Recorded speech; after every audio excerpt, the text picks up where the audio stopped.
Okay. And it was probably what in 90.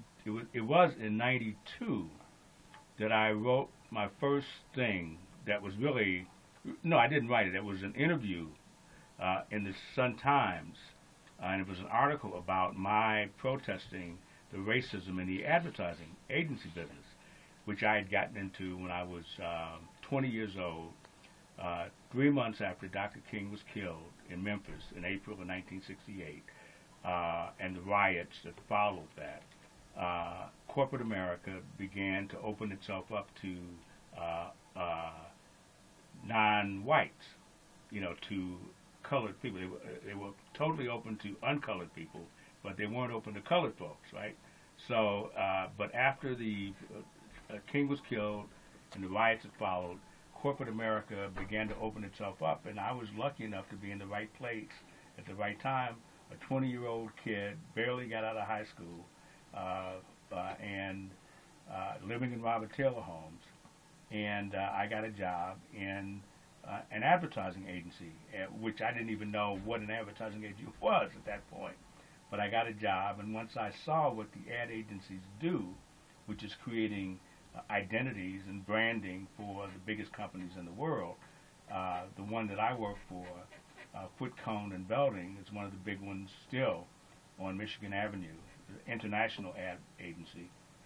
And I began to find out that I could use my talent as an artist, and then afterwards I found out the real skill and the real talent that's valued in advertising is thinking and ideas, being creative, coming up with ideas, new ways to sell the American public stuff and the world stuff, theme lines, visuals, jingles, that sort of thing. And that's how I got into advertising in the first place. But then after about, 20 years in it, I started to notice, over 20 years, I started to notice that the business seemed to be going backwards, that the ad agencies that I used to work for full-time as an art director, an associate creative director, different levels in the creative department, those same ad agencies, when I went back into as a part-timer, as a freelancer, they looked at me like I was the guy who was delivering the mail.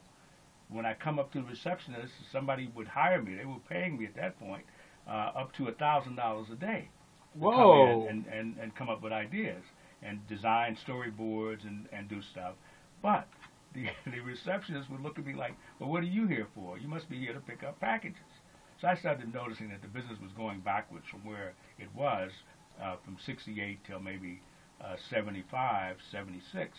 It was bringing blacks in, but after some point they said, okay, we have enough, cut it off. So I started to protest that, and that led me to articles and writing. I was on Nightline even talking about something related to advertising. And so that's when I started to make the transition and started to see that I needed to use what I learned and take the fact that I benefited from the civil rights movement, which I only participated on a peripheral level. I'd go to Operation Push. I'd march a few times. I remember Dr. King came to Chicago at Soldier Field. I remember going to that and marching. But I felt like I benefited from the business, so I wanted to use what I had learned in advertising to try to move the ball forward in race. So that's what I started to do. And I started writing and protesting and all kinds of stuff. But then I realized that just confining myself to the advertising business was not, it was too small a business, and just protesting was not enough. I had to come up with something new. That's when I started writing books. I started to paint about in 2000, basically to be able to make a living, and I really got back into painting because I had stopped painting all the time I was in advertising for about 30-some years.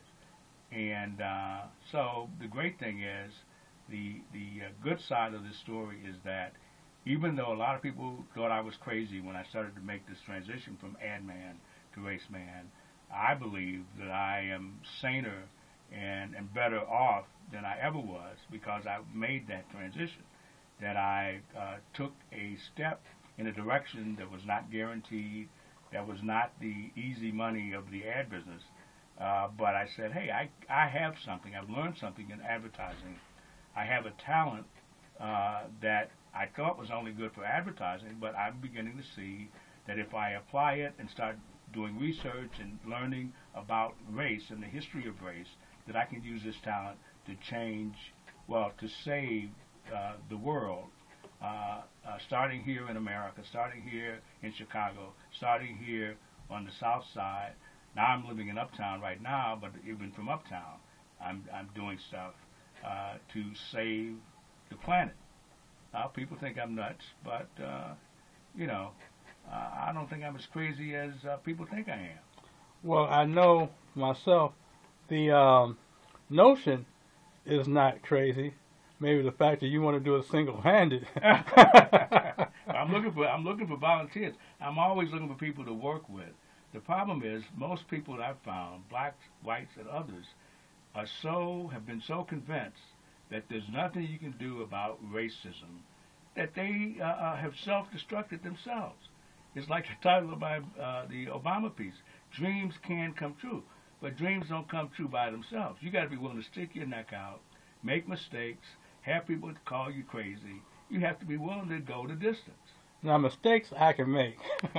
I'm real good at doing that. You have to, and I've made. I mean, I'm not a wealthy man, but I'm beginning to reap the benefit of being willing to go in another direction that everybody's saying, hey, don't go over there. And like I said, mentally and psychologically, I feel stronger and better than I'm pretty sure I would have felt if I had stayed in advertising, even if I had stayed, become a millionaire and retired. I think I'm mentally in better shape than that. Now, I want to segue a little bit off into Huffington Post. I noticed you had some articles. I noticed you had some criticism about Obama. Right. And matter of fact, it seems as though you were... Don't get me started on Barack now. Yeah, we only got 15 minutes.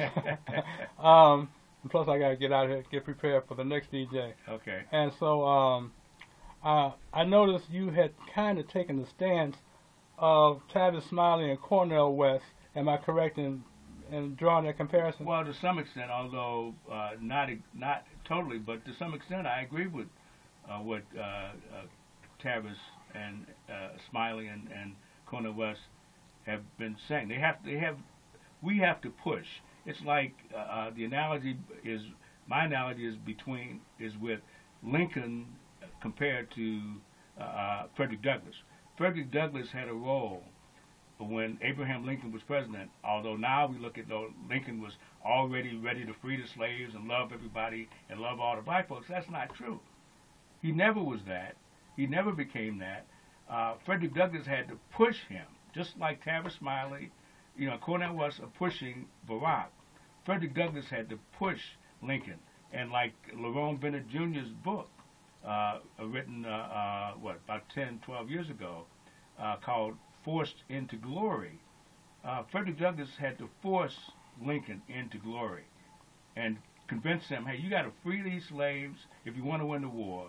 You got to let these men in, not only free them, but let them fight in the army on the northern side if you want to win the war.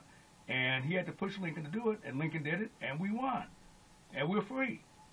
So, now, what do you think Barack can do? He only has a couple of years left. Is there anything, or will it be just all symbolism? The thing that bothers me about Barack, and I have a lot of respect for Barack, and I think he's still, even although I think he hasn't done as well as he could on the race issue,